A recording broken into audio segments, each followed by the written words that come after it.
Recently, I featured on the channel a few unpleasant reviews of late Beethoven. Here's one for the Ninth Symphony from the Boston Daily Atlas, February the 6th, 1853.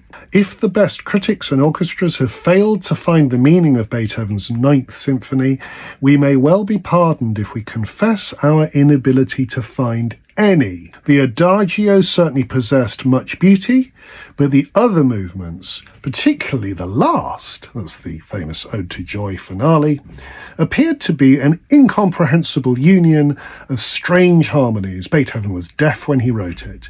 It was the genius of the great man upon the ocean of harmony, without the compass, which had so often guided him to his haven of success. The blind painter touching the canvas at random.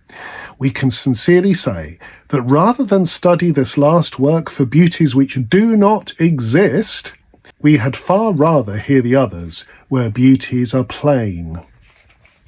Isn't it interesting that music that does require a bit of thinking about, and all great music, I think, requires 2, 3, up to 20 listens before you really get it. And really great music you can listen to over and over and over again. And each time it reveals more and more of its wonders. I mean, that is the definition of great music. I guess now I'm sort of thinking about in our culture where we're so used to sort of digesting quite bland stuff that gets churned out for commercial purposes, and everyone's very used to bland music.